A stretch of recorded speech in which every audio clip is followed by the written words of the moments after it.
Eighty देखो विस्थापित भी वाला भी बसी प्लांट हो लाभ कौन जदि लोक अवहेलित हे से प्लांटर मूल्य किसी ना सड़क पथ परिवर्ते से जो रेड लाइन रे परिवहन कर बहुत दुखित। द्वितीय दिन में ट्रक मालिक संघर गणधारणा आलोचना करिबा पई आसु नहंती कंपनी कर्तृपक्ष सेपटे कंचा माल आसु नथिले मध्य कंपनीर कोनोसी प्रकार फरक पड़ु नाही।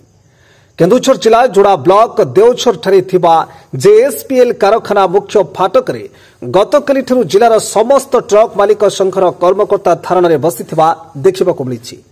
धारणार 2 दिन बीतिबाकु बसिलानी किंतु आलोचना करिबा पई आसु नहंती कंपनी कर्तृपक्ष सेपटे जे पर्यंत दाबी पूरण न हेब से पर्यंत धारणार उठिबो नाही बोली कड़ा चेतावनी दैछन्ती ट्रक मालिक संघर कर्मकर्ता। जिंदल रे जो स्ट्राइक होछि एटा तने गाड़ी मालिक न्याय दाबी नहीं कि स्ट्राइक होछि। आज नवीन जिंदल केमझर स्टील प्लांट करियो बोली डिक्लेयर कले सेतबे हमें ताऊ स्वागत करछु किनु प्रथमे देखिबा दरकार जे गाड़ी मालिक जो माने केमझर लाइफलाइन को होछि गाड़ी तार व्यवस्था नाही।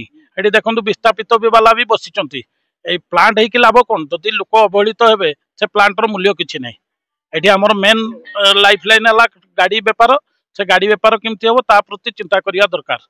आम स्टील प्लांट को स्वागत करछु। ए प्लांट है लोक कौन बेनिफिट पाचन सब रेलवे रे गला ट्रक मालिक हाहाकार मची लोक जगह देले ये देले किंतु किछि लाभ नहीं से केमती आमर गाड़ी चलियो ता दाबी नहीं कि आम बसचु जत सरी फाइनल न हो आम एटू उठिबु नहीं। तबे समस्यार समाधान केबे हेबो ताहा देखिबाकू बाकी रहिला।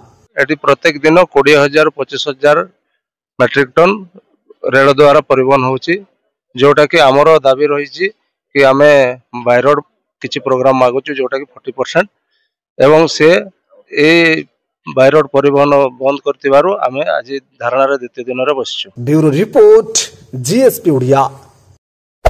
Hey there. Subscribe to my channel and also press this bell icon.